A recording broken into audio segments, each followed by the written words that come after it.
You know that strange moment when money comes in, and for about 12 minutes, life feels organized. Rent can be paid. Groceries can happen. The bank account looks less like a crime scene. And then, quietly, the money starts disappearing. A bill here, a subscription there, a coffee, a delivery.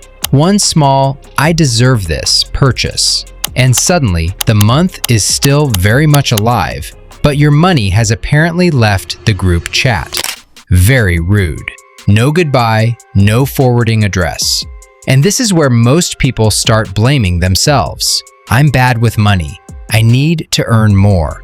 I'm just not disciplined. Maybe, but maybe not.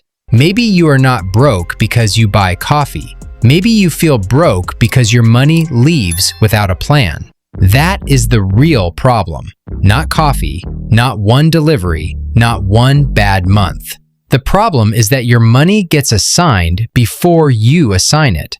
The landlord gets instructions. The phone company gets instructions. The grocery store gets instructions. The streaming services are extremely well instructed, very organized little vampires. But your future often gets whatever is left. And usually what is left is a receipt and emotional damage.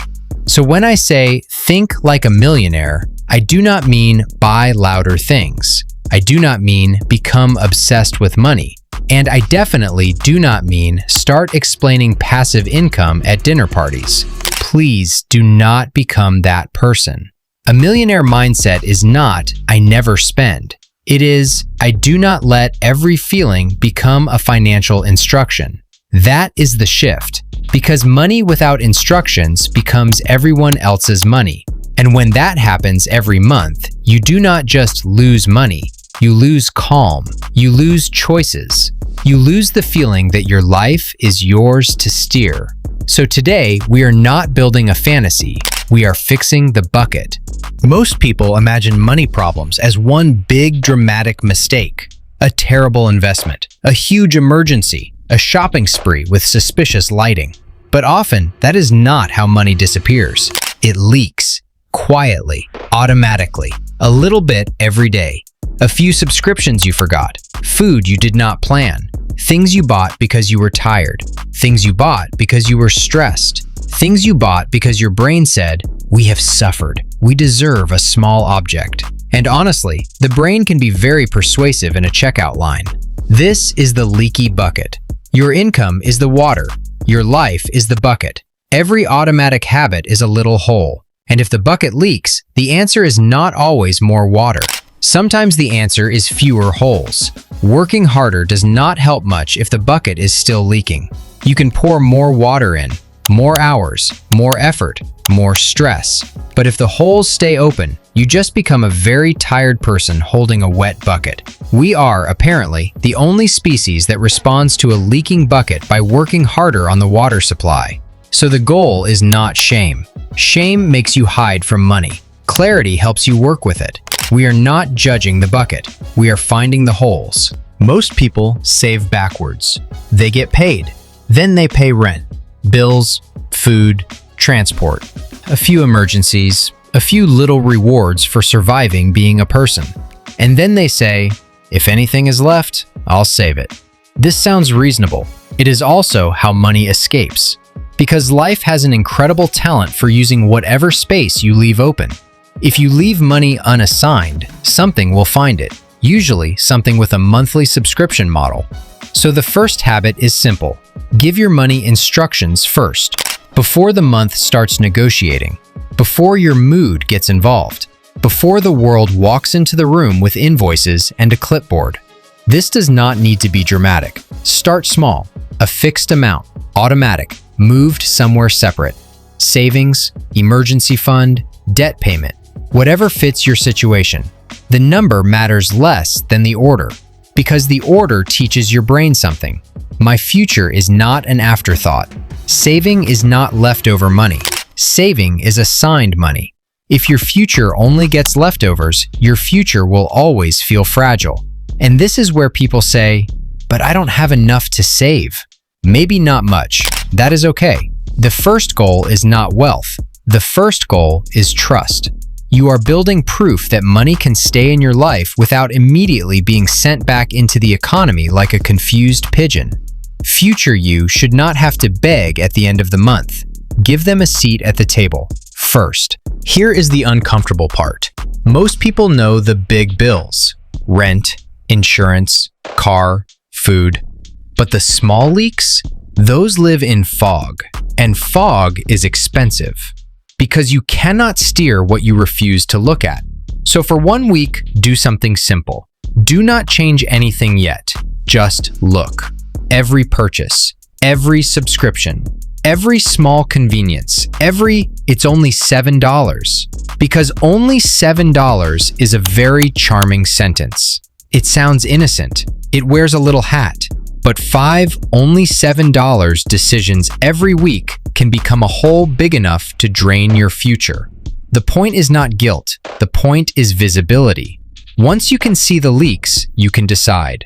This one stays. This one goes. This one actually gives me value. This one is just fatigue with a barcode.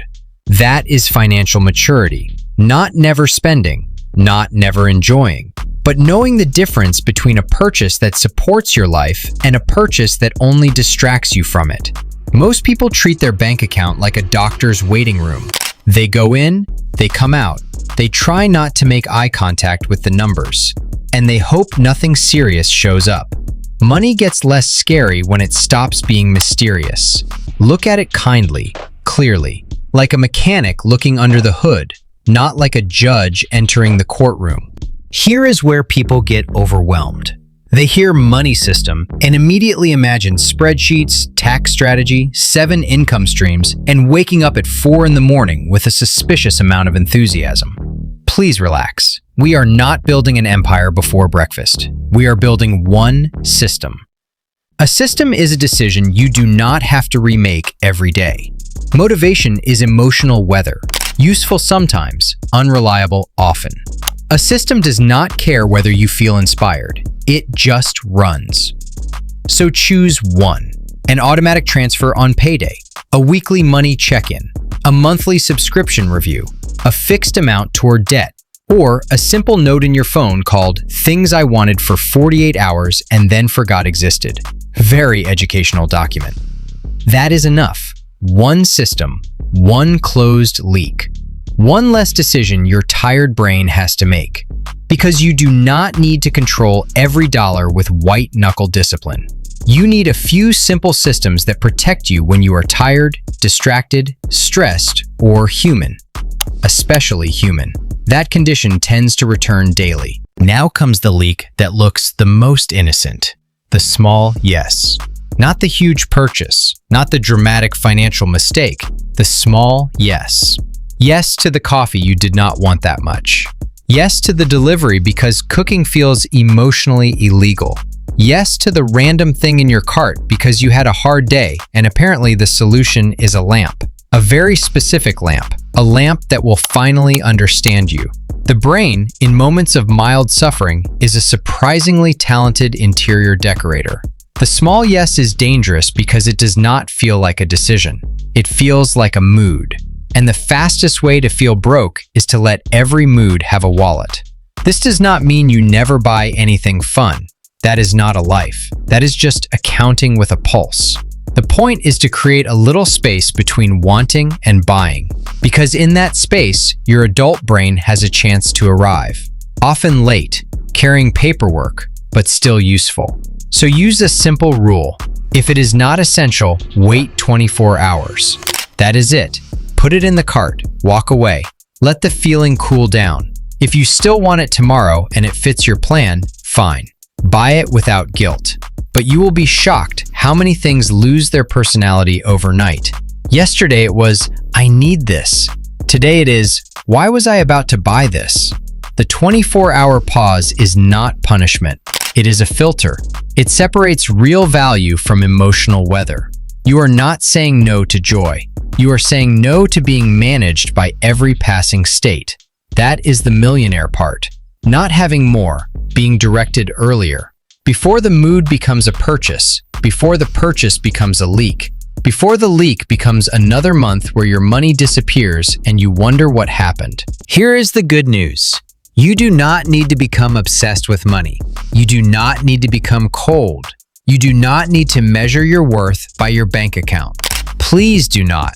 That is a very boring personality with better shoes. You only need to stop letting your money disappear without instructions. Give your money instructions first. Make the leaks visible. Build one small system. Delay the small yes. That is enough to begin. Because feeling broke is not only a number, it is the feeling that your life is moving faster than your ability to direct it. And the way out is not panic, it is direction. This week, do not try to fix your entire financial life. Just find one leak. 1. A forgotten subscription, a repeating impulse buy, a missing transfer to future you, a purchase you make every time you are tired. Find one leak and close it. Drop a comment. Where does your money usually disappear first? Name it, because once you can name the leak, you can stop pretending the bucket is cursed.